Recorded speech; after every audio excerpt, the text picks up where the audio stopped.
Hi అండి. ఇవాళ అయితే బ్రింజాల్ అలాగే ఆలు మిక్స్డ్ కర్రీ అయితే ప్రిపేర్ చేస్తున్నాను. ఇంకా ఎప్పుడు గ్రీన్ కలర్తోనే ఎక్కువగా చేస్తుంటారు. ఇలా పర్పుల్ కలర్తో కూడా చాలా బాగుంటుంది ఆలు వేసి కర్రీ చేస్తే. అయితే ఇప్పుడైతే ఆలుని అలాగే ఈ బ్రింజాల్ ఉన్నాయి కదా, వీటిని అయితే ఇలా ముక్కలుగా కట్ చేసి సాల్ట్ వాటర్లో వేసేసానండి. ఈ రెండు ఒకే దగ్గర వేసాను, విడివిడిగా అయితే ఏమీ వేయలేదు. ఇంకా 2 ఆనియన్స్, 2 టమాటాలు కూడా కట్ చేసుకున్నానండి.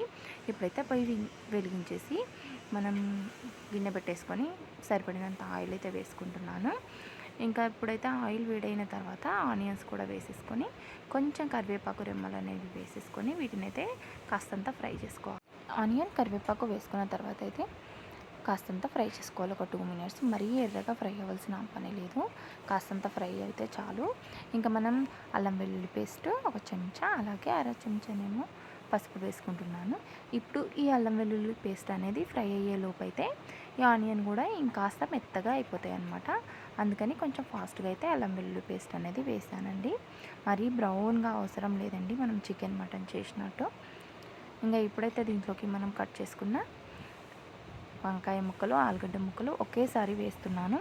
ఎందుకంటే ఈ గ్రీన్ కలర్ అయితే కొంచెం లేట్గా మెత్తగా అయిపోతాయండి, కానీ ఈ పర్పుల్ కలర్ ఏంటంటే తొందరగా మెత్తబడిపోతాయి. అందుకని వంకాయలు ఫస్ట్గా వేసి ఫ్రై అయిన తర్వాత ఆలు అట్లా వేయట్లేదు, రెండు మిక్స్గానే కోసేసి నీళ్ళలో వేసేసాను.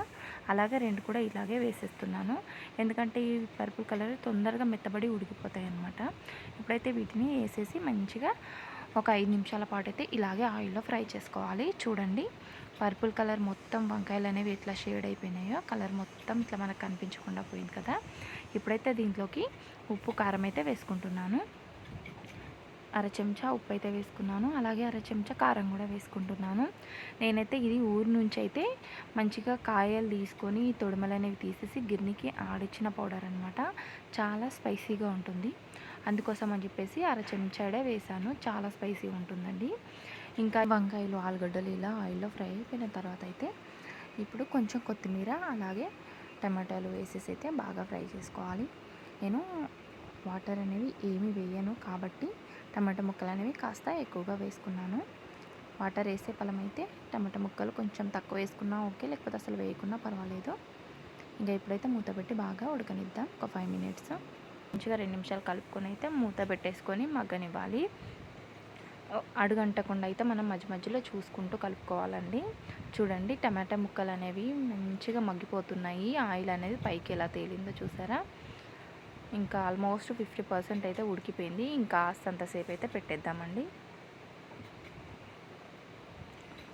చూడండి, కర్రీ అనేది ఎంత యమ్మీగా కనిపిస్తుందో. చపాతీలోకి అయితే మస్తు ఉంటుంది. ఇవాళ కూడా నేను మళ్ళీ చపాతీయే ప్రిపేర్ చేయమన్నారు పిల్లలు, దాంట్లోకి చాలా బాగుంటుందని చెప్పేసి మళ్ళీ ఆలు అలాగే వంకాయ కర్రీ అయితే ప్రిపేర్ చేస్తున్నా. చూడండి, కర్రీ చూస్తుంటే తినేయాలనిపిస్తుంది. ఇంకా మూత పెట్టేసుకొని ఇంకొక 5 మినిట్స్ అయితే ఉడకనిద్దాం.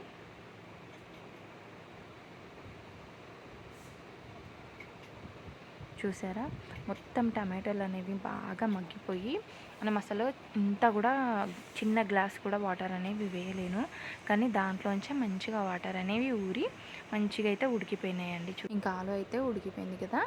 ఇప్పుడైతే దీన్ని చపాతీలోకి కానీ రైస్లోకి కానీ చాలా బాగుంటుందండి కర్రీ అయితే.